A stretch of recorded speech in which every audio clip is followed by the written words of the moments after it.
Welcome students on speedy maths. आज हम class 11th mathematics new book NCERT के chapter 1 की एक्सरसाइज 1.2 का क्वेश्चन नंबर 4 करने वाले हैं। इस क्वेश्चन में हमसे कहा गया है in the following state whether A is equal to B और नॉट। आपको स्टूडेंट क्वेश्चन नंबर 4 में ये बताना होगा कि आपके जो सेट दिए गए हैं उनमें से कौन से सेट आपके ए इज इक्वल टू बी यानी बराबर सेट है, इक्वल सेट है और कौन कौन से नहीं है। तो स्टूडेंट मैंने जब आपको एक्सरसाइज 1.2 का इंट्रोडक्शन पार्ट पढ़ाया था तो मैंने उसमें आपको बताया था कि दो सेट तब इक्वल होते हैं जब उनके सभी एलिमेंट दोनों के सेम एलिमेंट होते हैं, एक जैसे ही एलिमेंट होते हैं तो वो इक्वल सेट कहलाते हैं। ये स्टूडेंट एग्जांपल से समझते हैं। यहाँ पर क्वेश्चन नंबर 4 का जो फर्स्ट में कहा गया है ए दिया गया है, सेट ए के जो एलिमेंट है स्टूडेंट वो है A B C and D.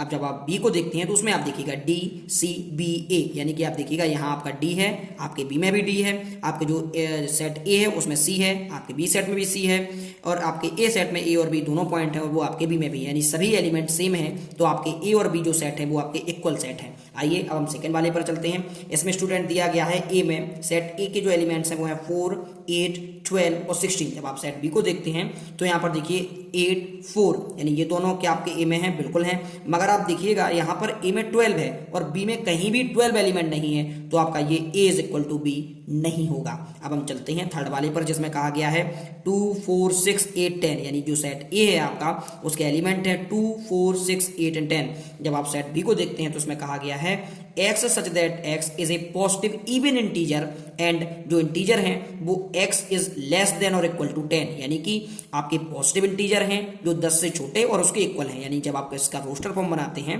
तो आपका 2 4 6 8 और 10 यानी दोनों ही सेम आते हैं। आप इन एलिमेंट्स को देखिए और इधर देखिए दोनों ही सेम है तो आपका ये इक्वल सेट को बिलोंग करता है। अब हम चलते हैं स्टूडेंट क्वेश्चन नंबर 4 के लास्ट पार्ट पर जिसमें हमसे कहा गया है ए जो सेट है वो है x such that x is A multiple of 10, यानी आपका जो सेट ए है वो 10 का मल्टीपल है। अब आप बी को देखिएगा, यहाँ पर आपका बी सेट में 10 है, 15 है, 20 है, 25 है, 30 है। तो जब हम स्टूडेंट सेट ए को जब हम रोस्टर फॉर्म में करते हैं कन्वर्ट तो हमारा होता है 10 20 30 40 और ये भी कंटिन्यू रहता है। आप देखिएगा क्योंकि यहाँ पर मल्टीपल 10 के हैं। अब आप गौर से देखिएगा 10 तो आपके दोनों में है मगर 15 एलिमेंट आपके बी सेट में है, ए में नहीं है, यानी ये दोनों सेट इक्वल नहीं होंगे। अब हम चलते हैं इस क्वेश्चन के इस एक्सरसाइज के क्वेश्चन नंबर 5 पर।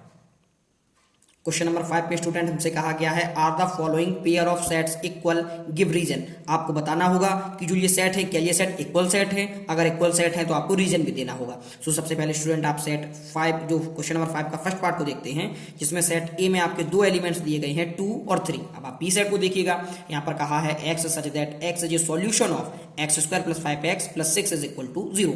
स्टूडेंट इसका सॉल्यूशन कीजिएगा आप तो देखिएगा x square plus 5x plus 6 is equal to 0 को जब आप सॉल्व करते हैं तो आपका होता है x square plus 3x plus 2x plus 6 is equal to 0। जब आप 3x और 2x को ऐड करते हैं तो आपका 5x आता है, जब आप मल्टीपल करते हैं तो आपका 6x स्क्वायर आता है। आई होप आपने जो ये क्वाड्रेटिक इक्वेशन है क्लास 10th में पढ़े होंगे तो आपको ये सब समझ में आया होगा। अब आप दोनों में कॉमन ले लीजिएगा, जब आप यहाँ पर कॉमन लेते हैं तो आपका x आता है, ब्रैकेट में आपका x प्लस 3 होगा। यहाँ पर जब आप 2 कॉमन लेते हैं तो आपका x प्लस 3 होगा। दोनों से आप देखिएगा यहाँ पर आपका x प्लस 3 और एक ब्रैकेट में आता है आपका x plus 2 is equal to 0। जब आप दोनों को 0 के बराबर करते हैं तो x की वैल्यू आपको स्टूडेंट फाइंड होती है -3 और -2। अब इन्हें ब्रैकेट में लिख लिएगा -2 और -3। अब आप देखिएगा यहाँ पॉजिटिव है, यहाँ नेगेटिव फाइंड होते हैं, ये दोनों इक्वल सेट आपस में नहीं है। अब हम चलते हैं सेकंड वाले पर। आप सेकंड में देखिएगा उन्होंने सेकंड ए सेट में दिया है x such that x is a letter in the word follow.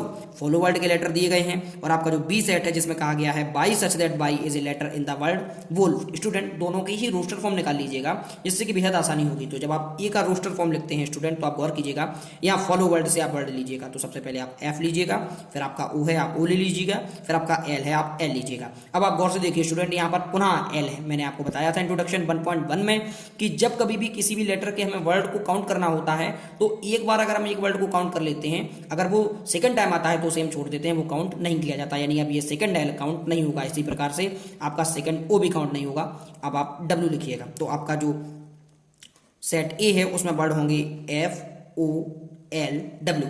अब आप बी सेट को लिखिएगा जो आपका दिया गया है वुल्फ। अब आप गौर से देखिएगा यहाँ पर भी W है, इधर भी W है, आपके सेटों में F और O भी हैं, इधर भी F और O हैं और L इधर भी है इधर भी है, यानी ये दोनों सेट आपके इक्वल सेट को बिलोंग करते हैं। अब हम चलते हैं इसके नेक्स्ट पार्ट पर।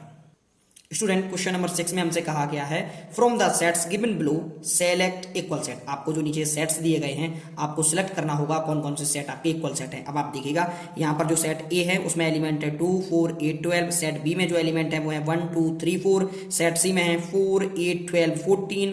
सेट जो आपका डी है इसमें एलिमेंट है 3 1 4 2। सेट ई में जो स्टूडेंट आपके सेट्स हैं वो है -1 +1। और सेट एफ में जो है वो 0, a। जी में आपके जो एलिमेंट्स हैं वो -1 और +1। और आपके जो एच सेट है स्टूडेंट उसमें है 0, 1। स्टूडेंट अब हम सेट ए से स्टार्ट करते हैं। सेट ए में 2 4 8 12। क्या इसमें आपका 8 है? बी में नहीं है। सी में आपका 8 है मगर 2 नहीं है। डी में आपके 8 नहीं है।